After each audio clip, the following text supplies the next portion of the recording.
বন্ধুরা, তোমাদেরকে শ্রীবলোকে স্বাগত জানাচ্ছি।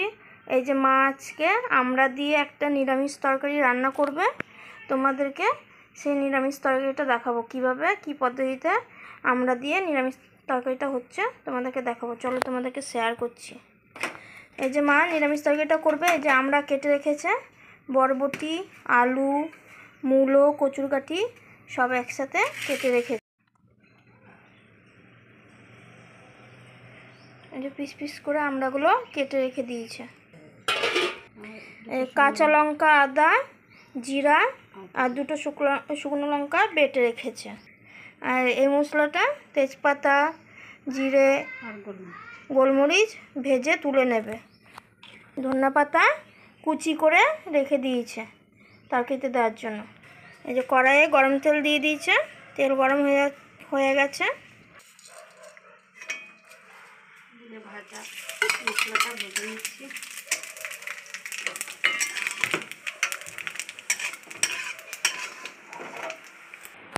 এই যে কড়াইতে তেল দিয়ে দিয়েছে গরম হওয়ার জন্য।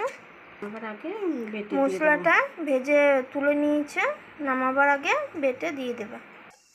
এই তেলটা গরম হয়ে গেছে, এবার কেটে রাখা আলু দিয়ে দেবে। এই যে আলুগুলো দিয়ে দিয়েছে, আলু ভাজা হয়ে গেছে। এবার কচুরকাঠিগুলো দিয়ে দেবে। এই যে কচুরকাঠি আর আলুটা ভেজে নিচ্ছে। মূলো কেটে রেখেছিল, মূলোটা দিয়ে দিচ্ছে, দিয়ে নাড়িয়ে দেবে। লবণ দিয়ে দিয়েছে, স্বাদ অনুযায়ী লবণ দিয়ে দিয়েছে, আর সামান্য পরিমাণ হলুদ দিয়ে দিয়েছে। কষানো হয়ে গেছে, এবার মশলাটা দিয়ে দিচ্ছে, বেটে রাখা মশলাটা। এই যে মশলা বেটে রেখেছিল, মশলাটা দিয়ে দিয়েছে, দিয়ে এবার কষিয়ে নেবে।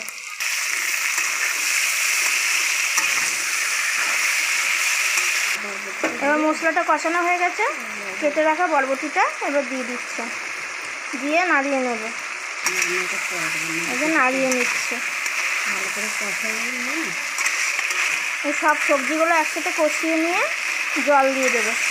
বন্ধুরা, তোমাদের যদি এই সহজ সরল পদ্ধতিটা ভালো লেগে থাকে নিরামিষ রান্না, তাহলে তোমরা লাইক, শেয়ার, কমেন্ট করতে যেন না ভুলো, আর চ্যানেলটিকে সাবস্ক্রাইব করে দিও।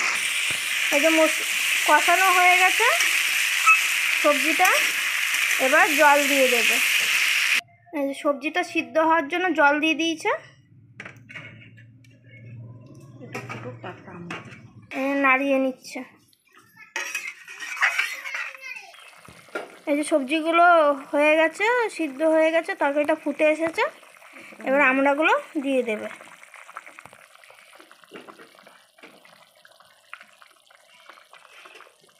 আমড়াগুলো নিরামিষ তরকারিটার মধ্যে দিয়ে দিয়েছে। এইভাবে কচি আমড়া দিয়ে নিরামিষ তরকারি রান্না করে দেখবেন ঘরে। এই যে বন্ধুরা, আমড়া দিয়ে নিরামিষ তরকারিটা হয়ে গেছে। দেখুন, দেখতে কত ভালো লাগছে, খেতেও দারুণ সুস্বাদু হবে। এই যে কচি আমড়া দিয়ে করেছে, এবার নামিয়ে দেবে। এই যে ভাজা মশলাটা বেটে রেখেছিল, মশলাটা দিয়ে এবার নামিয়ে দেবে। এই যে বন্ধুরা, আমড়া দিয়ে নিরামিষ তরকারিটা হয়ে গেছে। দেখো বন্ধুরা, কত ভালো লাগছে দেখতে।